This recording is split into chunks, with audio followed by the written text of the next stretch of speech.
Turn to page 56 in your student books. You are going to complete the phrase fluency practice located on page 56, following our fluency procedure.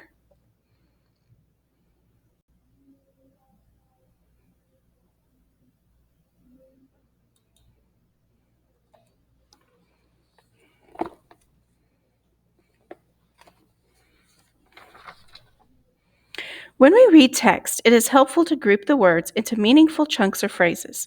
This will help provide rhythm to what we read and help us understand what we read. The goal is to group words into phrases while reading, just as we do when speaking. It helps us make sense of the words. We group or chunk words based on their meaning or what questions they answer. Turn to page 58 in your student books. We will practice reading sentences that have already been broken into phrases. Our goal is to stop reading word by word and begin to look at chunks of a sentence to unlock meaning. This will help us read fluently. Let's look at the first sentence. I will read each phrase, and I want you to repeat it. As you read the phrase, I want you to scoop it by joining the dots at the end of the phrase with your pencil. Then we will read all the phrases together as a complete sentence, scooping as we read. He has a bag of rags in the cab. Together, he has a bag of rags in the cab. The man will tag the bag for the win. Together, the man will tag the bag for the win. The tan wig on the rack is for Jan. All together, the tan wig on the rack is for Jan. Will has a fat tick on his back. Together, Will has a fat tick on his back. Jack and Jill live by the dam. All together, Jack and Jill live by the dam. Give Zach the bibs and mats for the kids. Give Zach the bibs and mats for the kids. The lid of the bin has a rat on it. The lid of the bin has a rat on it. Fill the bun and pack it in the bag. Fill the bun and pack it in the bag. Max hid the bag of yams for his pal. Max hid the bag of yams for his pal.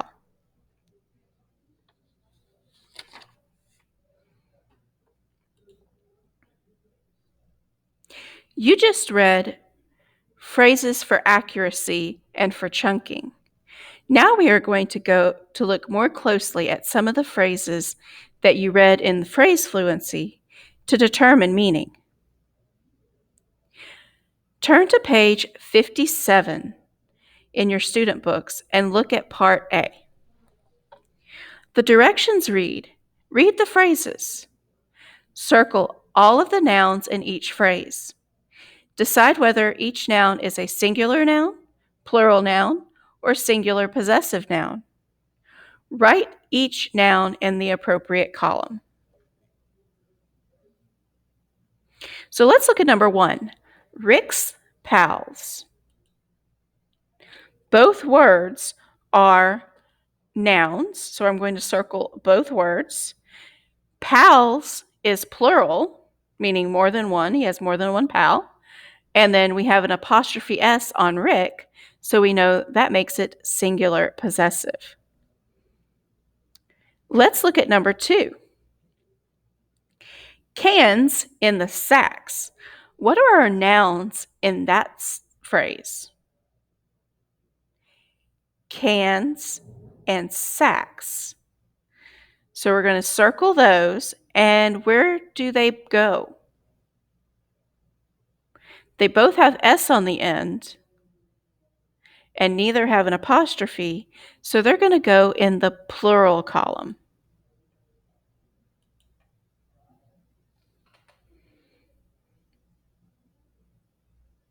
Let's look at number 3. Fill the bill. We actually, I think, only have one in that sentence. What is it? Bill. And bill doesn't have an S on the end, so it can't be singular, and it can't be possessive because it doesn't have an apostrophe. It can't be plural because it doesn't have an S, and it doesn't have an apostrophe, so it can't be possessive. So it has to be singular. I want you to do the next 3 on your own.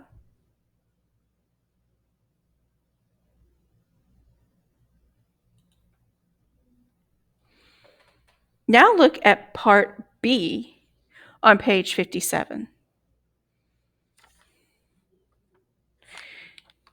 Now we are going to look at plural nouns and possessive nouns in complete sentences. Read the sentence frames. Circle the word that correctly completes each sentence. Write the word on the line. Read the sentence again.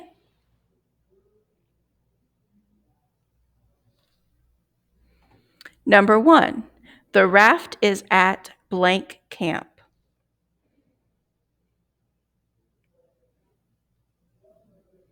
I don't think we need the plural form. I don't think we need more than one Stan. I think we need to show that it's the camp that Stan goes to.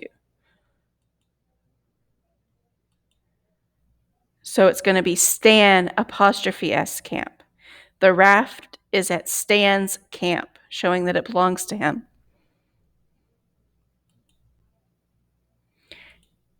Let's look at number 2. Blank logbook is at her camp by the dig. Is it going to be Ann's with no apostrophe, showing, so that means plural, or Ann '(S) showing possession? Again, I think we need to show that it belongs to Ann.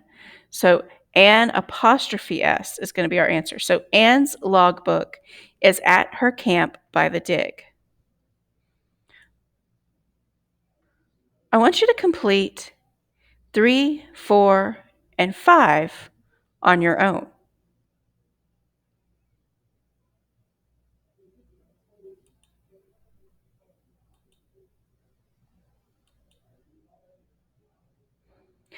Check your answers against the answers on the board. If you need to, correct your answers.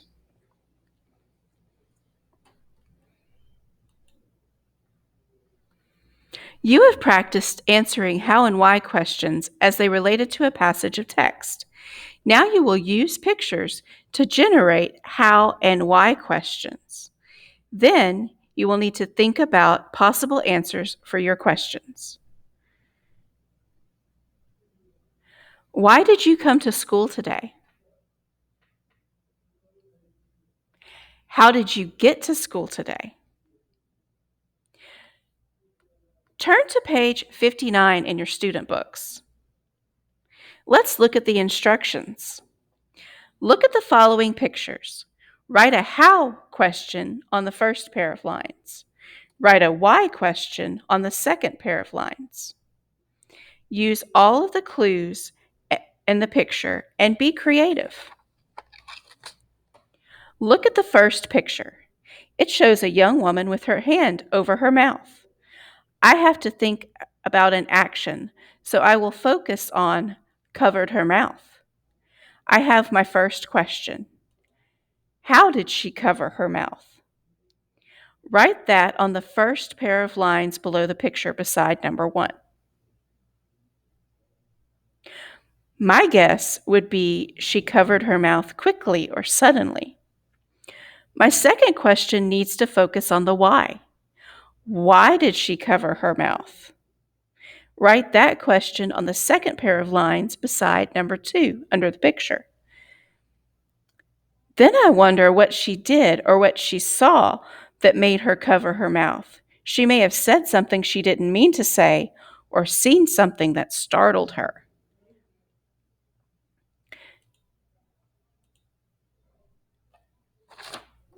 Let's look at the second picture.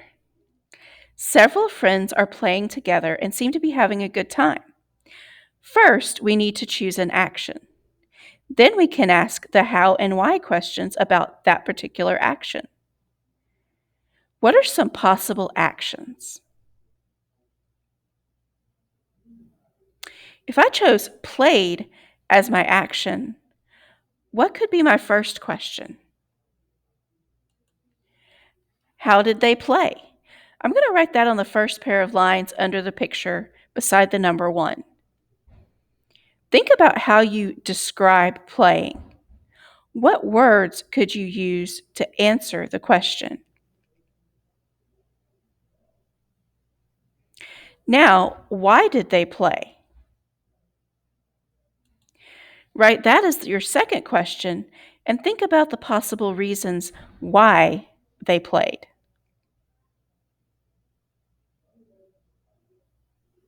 I want you to work with your partner to generate how and why questions for the remaining pictures. Remember, the first thing you need to do is choose the action. Then you can ask 2 questions that revolve around the action: how and why. You will need to think about your answers and be ready to share them.